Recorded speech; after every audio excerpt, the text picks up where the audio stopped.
Breaking చూస్తున్నాం. Rajahmundry central జైల్లో ఉన్న మాజీ మంత్రి అంబటి రాంబాబుకు బెయిల్ మంజూరైంది. మెడికల్ కాలేజీలను ప్రైవేట్ పరం చేస్తున్నారని ర్యాలీ తీసిన సమయంలో పోలీసుల విధులకు ఆటంకం కలిగించారని గతంలో కేసు బుక్ అయింది. ఆ కేసులో పోలీసులు కస్టడీ కోరగా ఆ పిటిషన్ను కోర్టు డిస్మిస్ చేసింది. రాంబాబుకు కండిషనల్ బెయిల్ మంజూరు చేసింది. సీఎంపై అనుచిత వ్యాఖ్యలు చేసిన కేసులో ఇదివరకే ఆయనకు బెయిల్ వచ్చింది. దీంతో రాజమండ్రి సెంట్రల్ జైలు నుంచి అంబటి రాంబాబు గురువారం విడుదలయ్యే అవకాశం ఉందని చెబుతున్నారు.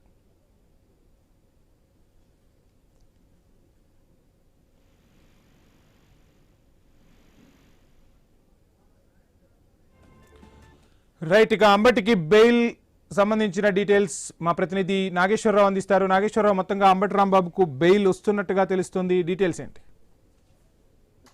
ఏదైతే అంబటి రాంబాబు ఏదైతే వైసీపీ మాజీ మంత్రి ఏదైతే అంబటి రాంబాబు దీనికి సంబంధించి ఇప్పుడు రాజమండ్రి సెంట్రల్ జైల్లో ఉన్న పరిస్థితి అయితే ఉంది. ఆయనకి మొత్తం రాష్ట్ర వ్యాప్తంగా కూడా ఆయన మీద దాదాపుగా 40 కేసులు అయితే నమోదయ్యి ఉన్నాయి. దీనికి సంబంధించి ఏదైతే ముందుగా ముఖ్యమంత్రి చంద్రబాబు నాయుడుపై అనుచిత వ్యాఖ్యలు చేసిన కేసులో అయితే ముందుగా ఆయన రిమాండ్ రాజమండ్రి రిమాండ్ లో ఉన్నారు. అయితే దీనికి సంబంధించి ఏదైతే గుంటూరు కోర్టులో అయితే దీనికి సంబంధించి కోర్టు తీర్పునిచ్చింది. దీని తర్వాత ఏదైతే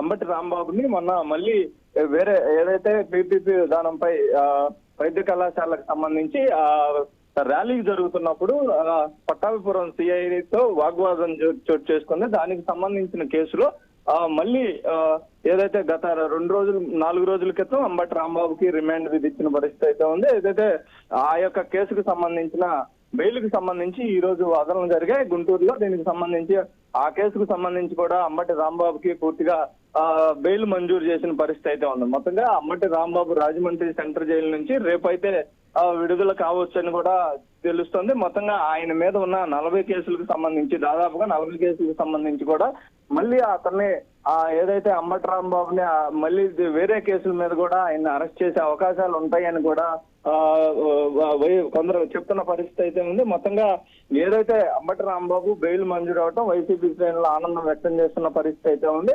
మొత్తంగా అక్రమ కేసులు బనాయించారు. అక్రమ కేసులు బనాయించడంతోనే మేము కోర్టు ద్వారా న్యాయం పొందామని కూడా వైసీపీ నేతలు చెప్తున్న పరిస్థితి అయితే ఉంది. ముఖ్యంగా మొత్తంగా చూసుకుంటే అంబటి రాంబాబు ఇప్పటివరకు ఆయన ఇంటిపై కానీ ఆఫీస్ పై దాడి జరిగినప్పటి నుంచి కూడా ఆయనకి సంబంధించి ఏదైతే వైసీపీకి సంబంధించిన మాజీ మంత్రులు ఎమ్మెల్యేలు ఇప్పటికే ఆయన కుటుంబ సభ్యులను పరామర్శిస్తున్న పరిస్థితి అయితే ఉంది. ఈ క్రమంలోనే మొత్తంగా ఈ బెయిల్ మంజూరు అవడం కూడా వాళ్ళ కుటుంబ సభ్యులు ఆనందం వ్యక్తం చేస్తున్న పరిస్థితి అయితే ఉంది.